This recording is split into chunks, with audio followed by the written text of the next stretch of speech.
Good morning, everyone. My name is Rhoda. I'm the Leadership Development Associate Program Manager here at CCRH. Hey! Bear with me, though, because this is my first in-person Rural Housing Summit, and I'm really excited, and it's so nice to see all your beautiful faces in real life. Like, it's kind of weird. I feel like there should be like a black screen behind you or something. So before I introduce you all to our 25th intern cohort, I would like to tell you a little bit about the CCRH Internship Program for Diversity in Nonprofit Housing and Community Development. This is a one-year paid internship designed to recruit, train, and retain housing development professionals who enhance inclusion and racial equity within the affordable housing development field. The internship program is intended to provide an entry into the affordable housing and community development field to historically underrepresented college students from low-income, rural, farm-working, and ethnically diverse communities who represent the growing diverse populations served by the nonprofit housing developers. Now, the question is why? Why start this program? And to quote Harriet Tubman, every great dream begins with a dreamer. And I say that because Ana Baez Torres initially envisioned the concept and model of this very internship program back in 1998. Crazy. As a woman of color, Ana recognized the lack of diversity in the housing development field and wanted to build a program that would train and cultivate professionals of color to better reflect the communities being served. Now, when I think back then, like when I think about the 90s, it was such a different time. Around that time, Rodney King was brutally beaten by LAPD. He was one of many Black and other people of color who were victims of racism. Before that, people of color were impacted in the 40s and 50s by the federal housing redlining policies, excluding communities of color from the wealth-building opportunity of homeownership. Around the same time, Emmett Till was killed, in other words, lynched. This was the beginning of the civil rights movement. For decades, these rules of racism have been enforced not only socially, but by law. We know where the country has been, and as elections are coming around the corner, we're all wondering, where would our country go next, right? A question I ask myself around this time a lot is, will white supremacy be maintained? For 2 years now, for over 2 years actually, now, we have been in a global pandemic. This has led to thousands of people losing their jobs and homes, their families, their friends. COVID-19 exposed fault lines of inequity, and the people suffering the most from this pandemic are those already marginalized due to race, gender, and economic status. The world was silent for a few months until humanitarian rights were being challenged across the globe, which led to protests being held across our country in the name of racial justice. Diversity, equity, inclusion, DEI, is now being talked about more than ever. But DEI is not just a trend or just a part of the job or some fluffy words to add to your list of things to do. This is a movement. Excuse me.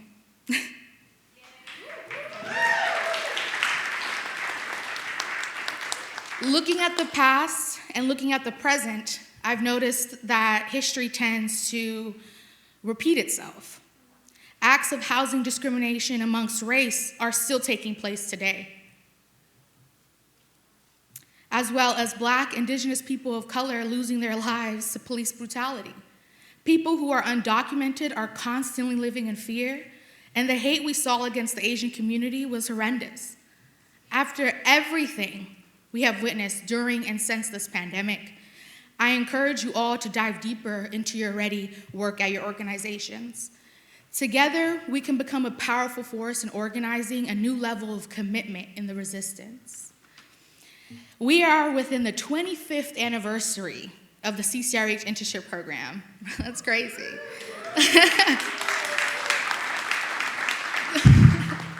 Congratulations to Ana And congratulations to Gisela, CCRH's Leadership Program Director. Gisela has successfully led, managed, and expanded the internship program in California, Oregon, and Washington State for over a decade. Wow. Also, congratulations and thank you to all of the CCRH staff, our board members, program advisory committee members, our mentors, our funders, our donors, our program trainers, our supervisors, and of course our program alumni, because without you, this wouldn't even exist. And anyone who has and continues to support the CCRH internship program since 1998. If you were to ask me to describe the CCRH internship program in a few words, I would have to quote Denzel Washington, saying, when you get it, reach back, pull someone else up, each one teach one. Don't just aspire to make a living, but aspire to make a difference. Today, I am honored. I am honored to introduce you to the 25th intern cohort, whom all inspire to make a difference in their communities. I have so much hope for the new generation of leaders in our community as they have a higher level of racial equity awareness. I encourage you all to continue taking up space as you maneuver through your career. We are so proud of each of you, and I'm so excited to see where the future has in store for you. So please give them a round of applause as they are getting ready to present. Thank you.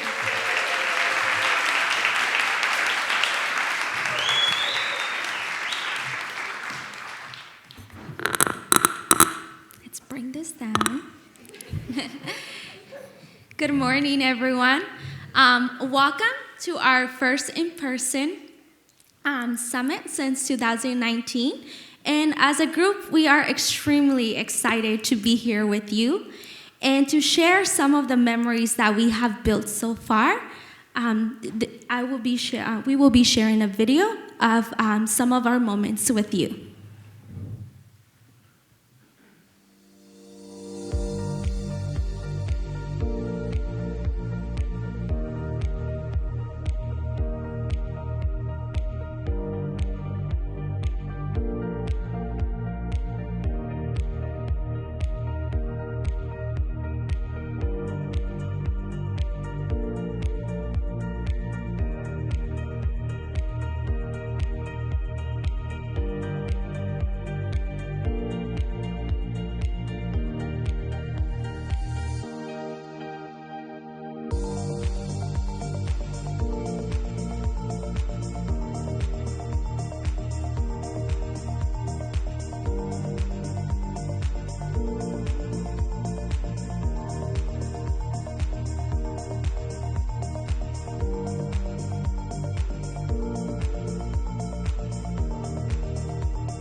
So this is just a snip of some of the opportunities that we've had. Now each individual will be sharing their experience, and our first intern to present her favorite thing to do in her passive time is to cook. And your first presenter is Angelica Campos.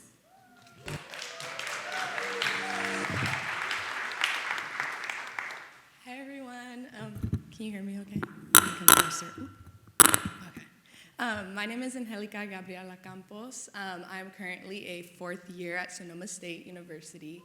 I plan to graduate in the spring, so I'm really excited for that. And my major is sociology, and my minor is criminology and criminal justice studies.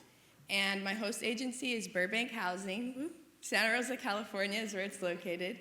And I'm really excited to share some of my experience so far there. I'm very grateful for the opportunity that they have given me. So I'm going to go ahead and get started on my background. Okay, so here's my background, which is really important to me because it's shaped me to be who I am today.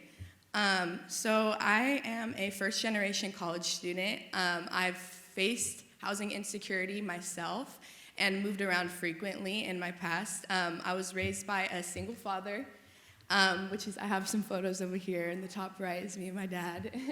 And then on the top left is a graduation photo with like all of my family members who have been really supportive on my journey to pursue college and pursue a better pathway for myself. And I witnessed the disproportionate effects on the lack of affordable housing and on low-income and minority communities like my own. My mother, after my father and my mother split, she faced eviction, and I've witnessed the way, like, once someone is evicted, the way it's hard to, like, get back on your feet and find, like, resources.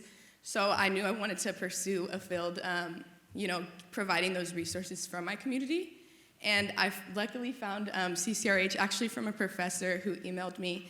And it was open to sociology majors, so I went ahead and applied, and I actually gratefully got in because it's paved a pathway for me for a lot of opportunities and a very great learning experience.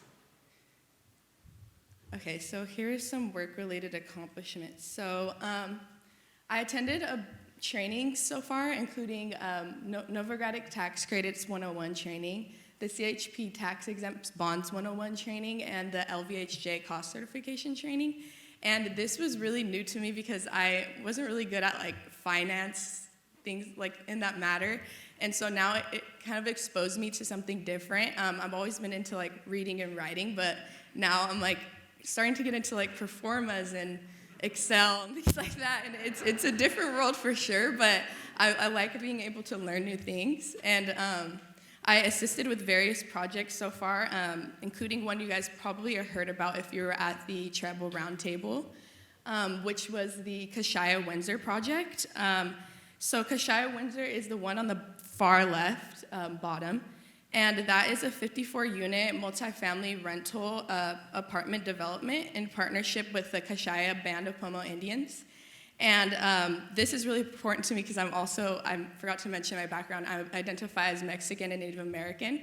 So I thought this is really like a great contribution to tribal communities, and I'm really grateful that my company is doing something like this. And I have been able to help with the process. Also, I forgot to mention that it will be designated for tribal members, and it will conclude a community building, which will also be the tribe's headquarters. And I have been able to assist with determining eligibility requirements for grants and learned the different scoring components, it was a lot to learn and very new to me, definitely. But we are currently identifying more funding sources, and our anticipated construction will be in 2024 for that project. And then the middle one right over there is Dry Creek Commons, which is located in Healdsburg, California. And it will include 5 supportive housing units offered through a partnership with Reach for Home. And I was able to assist with this in preparation of environmental documents and support the review and approval by the Planning Commission. And it was really nice being able to actually go to the Planning Commission in person and see kind of what goes into approval of a project. And also, so that was the Dry Creek Commons. And then the bottom right is Heritage House in Valle Verde, which is in Napa, California. This one is a 2-building project, as you can see. It's a little more different because one is a rehab and one is a new development. So these will have 66 units total of permanent supportive housing with on-site supportive services, and then that's one of them. And then 24 units from another one will be multifamily. And then there will be 27 units designated for agricultural households in agricultural business. And this development is currently undergoing construction. And myself, I was able to organize loan closing documents for the project and just assist with the loan closing process. And yeah, it's been a very great experience for me to be able to see what goes into all of these projects and the impact that it's making on the communities in Sonoma County. Thank you. Oh, and then the next intern we'll be introducing. So two of our interns couldn't make it today, so we'll be playing a recording. And the next intern, her fun fact is she has 8 tattoos.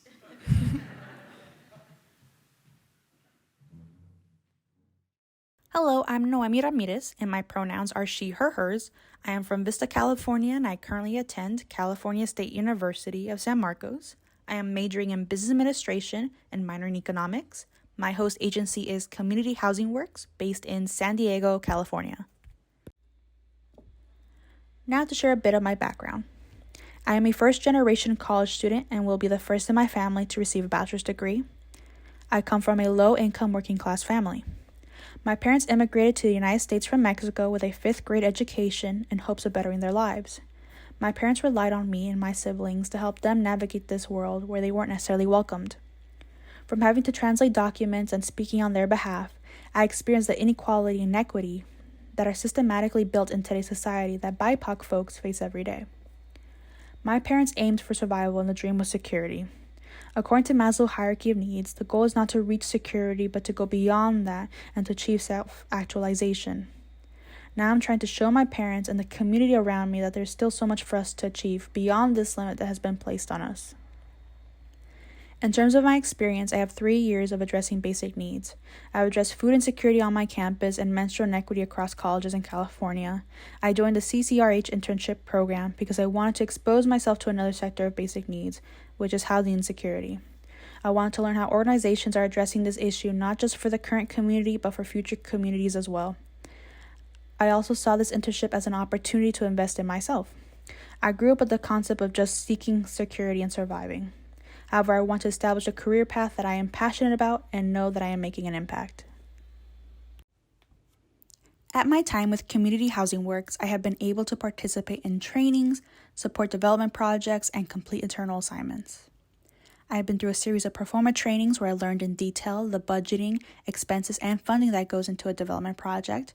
I have also learned about tax credits, efficient filing management, ADA compliance regulations, and contracts.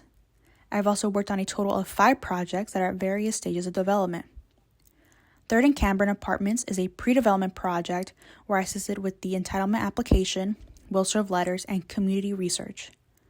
For Pacific Street, I explored possible funding opportunities, created a presentation for a community meeting, and reviewed the cultural report to identify possible factors that may impact the project. I also prepared community meeting deliverables such as transit maps for Q Street Apartments and explored transit-based funding. I created a construction schedule for Las Serenas, a rehab project, which will be used by property management and the general contractor. I have also supported the preparation of the place and service package for Paseo Artist Village. In terms of internal assignments, I have researched possible funding opportunities that support environmentally conscious developments. I have created an outline of a design guide that will be a great tool to explain Community Housing Works' best design practices. I'm also assisting with requests for proposals for potential development sites. I have learned a lot at my time at Community Housing Works, so I would like to thank Mary Jane, the Senior Vice President of Housing and Real Estate Development, Anna, the Vice President of Development, Gustavo, the Associate Director of Development, and the H-Red team for welcoming me on their team. Our next presenter is Manny Salazar, and his fun fact is that he has 14 aunts and uncles, all of which are his father's siblings. I'm just feeling into the Mexican stereotype right there. All right. Oh, like this? Great. Sounds good.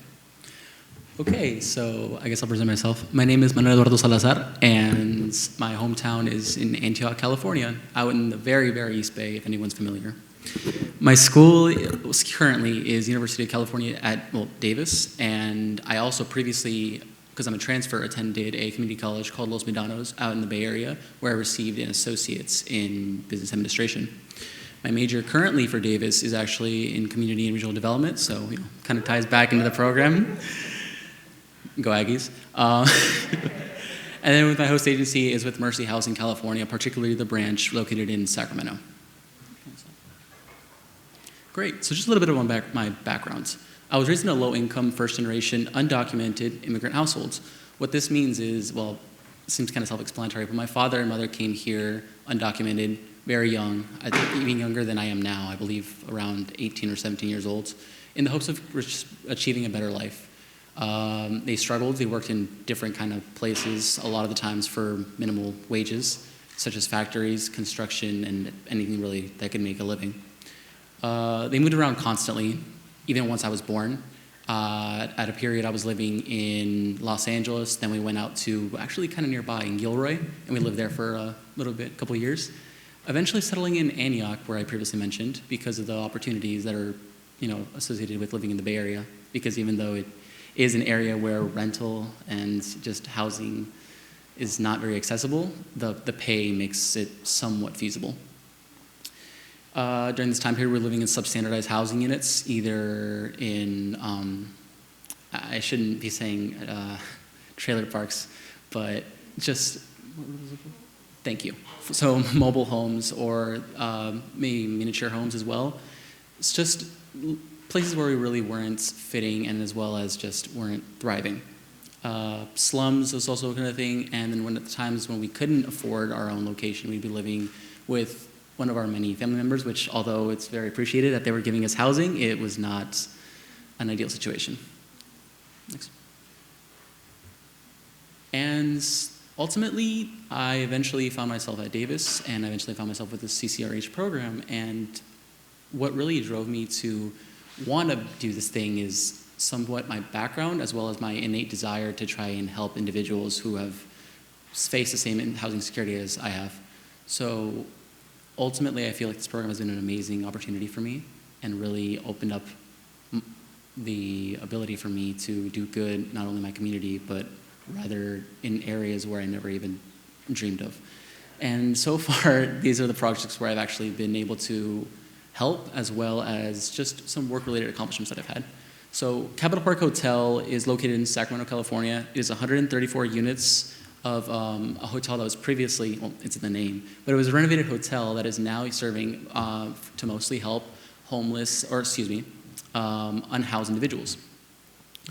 For Capitol Park Hotel, I've done a lot of the negotiating with the vendors in order to get things such as mattresses, nightstands, as well as just other furnishings that we're going to need for the property, as well as just facilitated with communication with public services, such as mailing. I've been in contact with SMUD and other sort of agencies that we needed to get these things at the properties. Excuse me. North Auburn is a multifamily affordable housing unit with 79 units, and it's located in North Auburn, California. When it comes to this one, I've done more administrative work with things such as helping compile and fill documents for the NPLH as well as CCRC checklists that are going on, because we're currently undergoing a conversion closing. It's been challenging because as with the vendors and that sort of thing, individuals can just kind of go into it and somewhat thrive. But when it comes to North Auburn and the document compilation and all these sort of things, I was not used to that sort of administrative work. So it's been challenging, but I'd like to think I'm thriving. I've also aided in the mitigating conversion closings calls with agencies and sponsors, which also was incredibly intimidating. We had a lot of our funders as well as other agencies in the city come in asking us all these questions. A lot of the time I wouldn't know the answers to, but the team at Mercy Housing has really helped me and pushed me to do as much as I possibly can, and I really do appreciate them for that. Paradise is a project obviously located out in Paradise, but it's actually titled Cypress Lane, and currently it's going to be undergoing phase, well, we're working on possibly entering phase 1. Everything was going smoothly, however, we've reached some sort of issues with Fish and Wildlife Services due to some complications. So we're going to be having to see, hopefully by the end of the year, whether we proceed with this project or not. However, in turn, even though we haven't started the project officially, I have been participating in providing insight on the on the calls to decide whether we're going to be acquiring the site or not. And yeah, I'd like to thank the Mercy Housing staff for giving me this opportunity, as well as CCRH. And for the next presenter, whose name is Monica, her fun fact is that she loves anything to do with creativity. So thank you.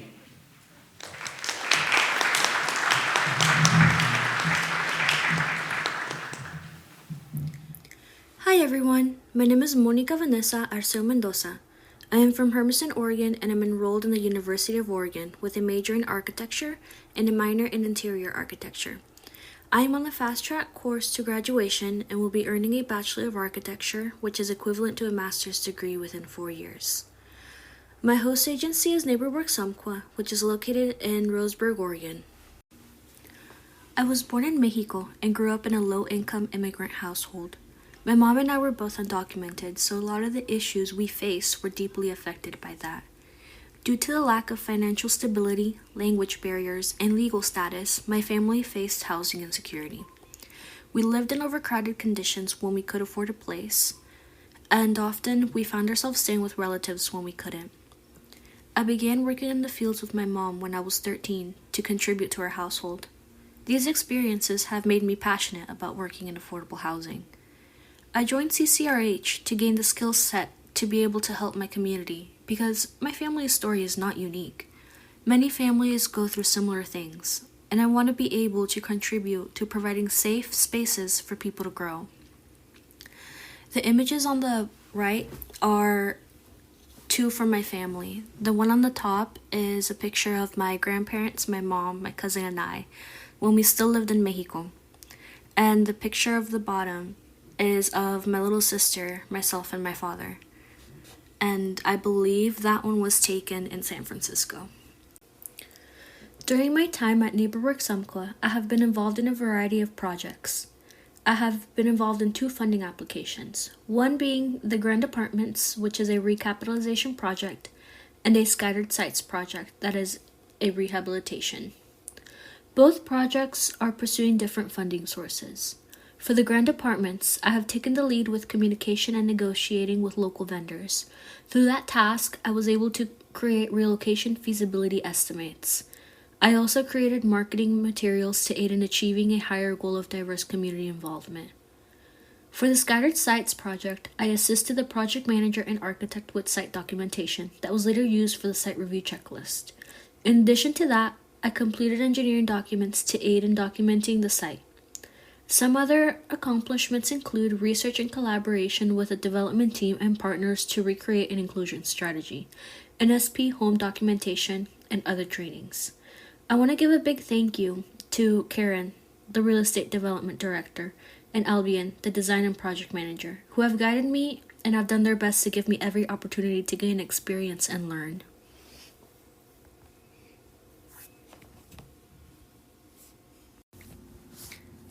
And now, to introduce our next CCRH intern, Adelaida Hernandez. A fun fact about Adelaida is that during her free time, she enjoys doing podcasting. It's a little loud. But good morning again, Takuveni. My name is Adelaida Hernandez Santiago. I was born in Oaxaca, Mexico, but lived in Kern County, and then I now live in Fresno, California. I graduated from Fresno State in May 2022, so just recently. My major is sociology with a minor in Chicano-Latino studies, which I really enjoyed. And what I really also enjoy is that while we're talking about these issues, we were able to experience them in first person and actually understand them because, as you guys remember, the past 3 years have been pretty crazy. My current host agency is Fresno Housing Authority. I'm not sure if a member is here, but if you are, hello. So that's a little bit, and here I'm going to share with you more about myself and why I'm here, and why I decided to take the internship. So my background, as I mentioned, I was born in Oaxaca. At the age of 8, my mom, who's a single mother of 6, I'm the youngest of 6, and she decided to bring us. In Oaxaca, a lot of people, their first language is an indigenous language, and my first language is Mixteco, so English is my third language. And as we came to this country, our biggest obstacle was language barrier. So we couldn't understand what was happening, and I believe that that's how we ended up living this way. So as you see here, these are mobile homes. The majority of the people who live here, are farm workers. There a lot of them are men who are living 6, 8 in a mobile home with maybe like 1 bathroom. So that's what I grew up around. And for a long time of my life, I was ashamed to share this because my classmates and their homes look a little different. But now I feel like a lot of this has helped me to really understand the deeper issues that we have. Also, Arvin is known to have a 31% poverty level, and also with the highest in asthma. So this is my background. A lot of also indigenous people who live in Kern County, a lot of them that live, there's multiple homes or sectors that look like this. And I just wanted to understand why, the reason behind why these things happen, or how do we end up here. And that kind of, with that, it kind of drove me to start asking questions, and college was the perfect opportunity to ask those questions. And at my time at Fresno State, I was able to connect with different professors who are connected to the community and ask these deeper questions. So I feel like being indigenous, not having the resources, and I have to seek them, has really brought me to just have a passion for how can we house more people, or how can we do this better. So CCRH have given me the opportunity and the exposure for that. As I will be sharing with the different projects that I've been able to just kind of see and shadow, I've had the opportunity. So for the first one is that place and service package. I had the opportunity to help compile these forms for Villages of Paragon, which is a rehab for supportive housing in Fresno. Solavita Commons, which is our first multifamily housing in Clovis, which is a city right next to us, but it's very different than Fresno. So that was our first affordable housing in that city. It's new housing. And then Villages of Broadway, which is also supportive housing with, I will share the units with you. So Villages of Paragon has 28 units, which is supportive housing, like I mentioned. Solavita Commons, which is the new construction, has 60 units for multifamilies, and then it's in the Fresno County, as I mentioned. And then Villages of Broadway has 26 units, which is supportive housing. And then Promesa Commons was the first groundbreaking that I was able to attend, and this one is one of our first home key projects. And this unit, once it's completed, will have 64 units for supportive housing and also families. And another one that I had the opportunity to just be part of was Alegre Commons, which just finished the construction and was leased, and I was able to attend and help with the punch walk. And this Alegre Commons is 42 units, and it's also for supportive housing. And another opportunity that I had was with our first real estate development training, since we have new staff and new members. Our last training was held in 2014, so a lot had happened between that and our first training. So I had the opportunity to be kind of do the first training and like the first phase of pre-development. So I was basically sharing the knowledge that I gained as I was entering. So that was to a certain degree, it was a little challenge, but also an opportunity to share what I was learning. And also, an opportunity that I had was to do the site information for Welcome In, which is another home key project. Unfortunately, this one we couldn't move forward because it doesn't qualify, it doesn't score enough for tax credits, so we couldn't move forward when it comes to getting more of the information or and moving forward with that. And my last one, which is the opportunity that I really had the opportunity to be there when they were framing and putting the slab, which what I always thought was just construction, and kind of like my dream coming reality, was Corazón del Valle, which is our first multifamily housing in the city of Huron, in the county of Fresno, in Fresno County. And this one will be multifamily, and once this project is complete, it will be 61 units. So these have been some of the opportunities that I've had so far, and I just want to thank Fresno Housing Authority for this opportunity, and also just to continue learning. And our next presenter, one of her fan facts is that in her free time, she really enjoys painting. Thank you.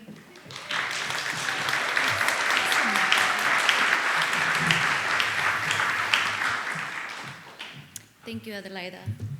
Hello, everyone. My name is Valeria Vélez Felix. My pronouns are she, her, ella. I live in Bakersfield, California. I am a college graduate from CSU Bakersfield. I majored in child, adolescence, and family studies with a double minor in criminal justice and religious studies. My host agency is Self-Help Enterprises in Visalia, California.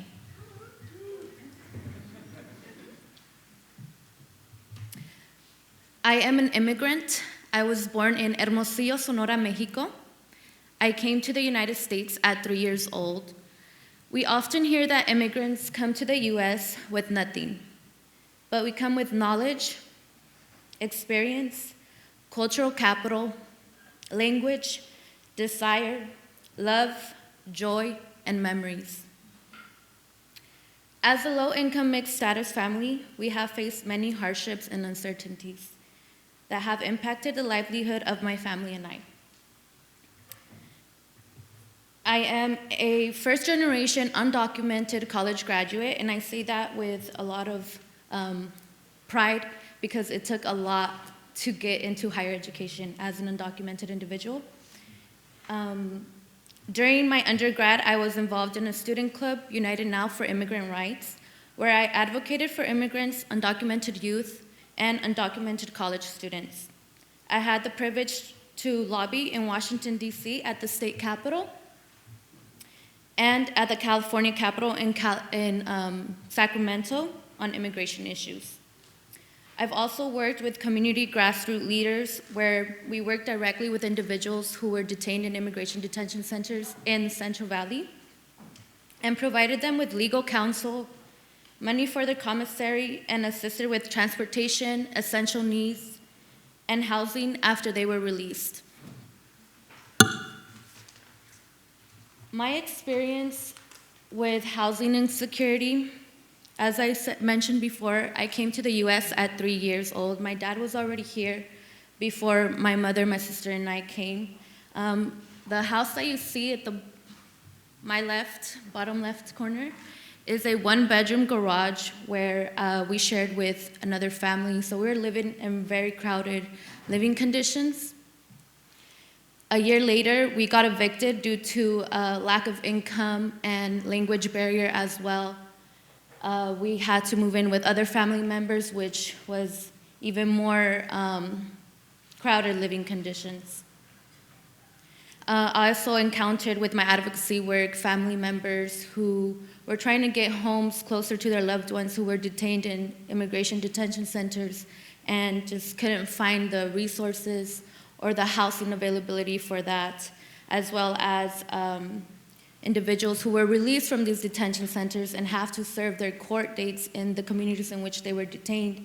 Having to find housing for them was really challenging, and sometimes the organizations that we worked with would have to take them into their own homes or provide housing for them by buying hotel rooms for a period amount of time. So that was very impactful to see how that impacted our communities in all surrounding areas and all over nationwide, you know. So that really made me think about how I could be of a resource to my community. And one of the reasons why I joined the CCRH internship was to provide those resources, to be involved and represent Black, Indigenous people of color in our communities and be a part of those conversations or ignite those conversations where we are creating more opportunity.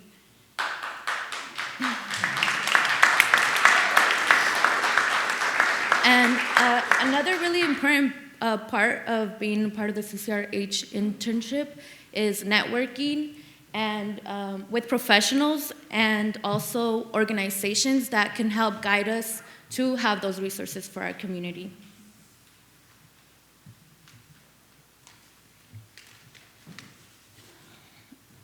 Self-Help Enterprises is such a great organization. They've done such great work. I've been a part of many things that I cannot list on here because our time is cut short.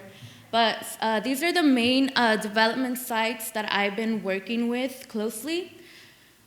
The first one is Madison and the Haven Apartments, located in Bakersfield, California, where I'm from, which makes me very grateful to be able to see how I'm going to be impacting the community in which I live in. The Madison apartments are 56 units, and the Haven apartments are 24.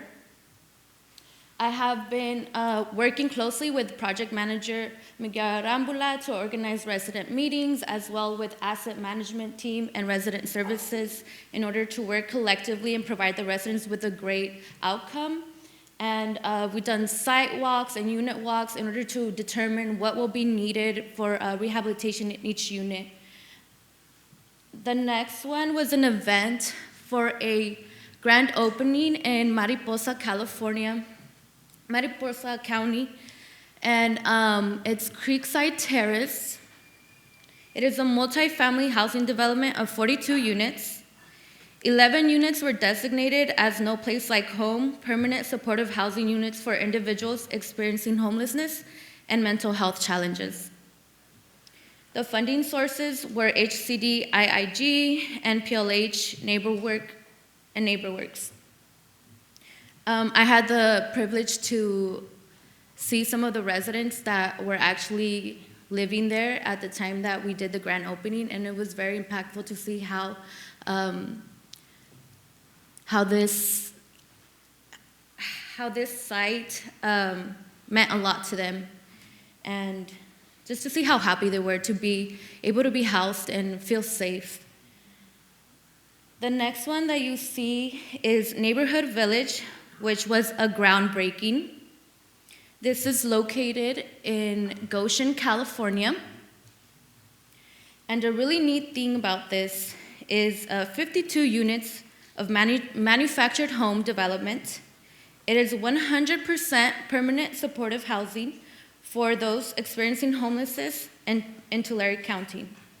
The funding sources were MHP and PLHA. A really neat aspect about this site development is there will be a memorial garden for those who have passed away living on the streets, being homeless. You know, oftentimes they don't get a goodbye, and to me, I think that is a very, very kind thing to do on their behalf. The last one is Los Arroyos, Phase 1 and Phase 2 in Farmersville, California. I've been working really closely with this one. It's been really fun, actually. We just closed on Los Arroyos 1 yesterday, so we'll be starting. We will be starting construction soon, and I'm excited to see how that will go. It is 54 units, and it is for general low-income residents. The funding sources were Wells Fargo Bank, HCD, IIG, PLHA, Competitive, and AHSC. The second phase is Los Arroyos 2, also 54 units, but this one will be for 100% low-income residents who are farm workers. The funding sources were USDA, Joe Cerna, Competitive PLHA, and LITEC. With Los Arroyos, I've assisted with loan closing documents, and like I said, I'm really looking forward to see the final result of both of these phases and see how it will impact the Farmersville community. And I want to give a special thank you to Betsy McGovern Garcia for her leadership. And all of the real estate development team at Self-Help Enterprises for making me feel so welcomed and involved in your agency. I really do appreciate you guys. Now I will be thanking our program funders who helped make this internship possible. Thank you to Wells Fargo, Bank of America, NeighborWorks America, Yocha, Dihi, Wunton Nation, Merit Community Capital Corporation, Rural LISEC, Urban Land Institute Sacramento, and individual donors.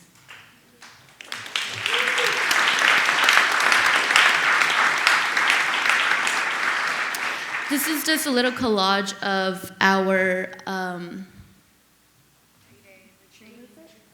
3-day retreat at UC Davis.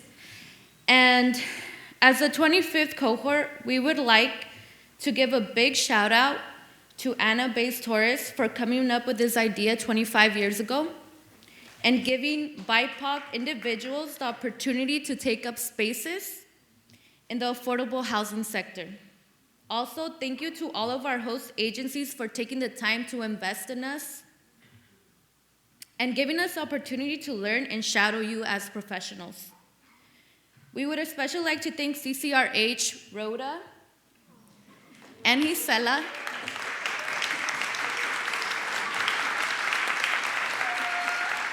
for their unconditional support throughout our internship. We hope to continue being a part of the collective change, build relationships, and encourage more diversity in the affordable housing field. Thank you.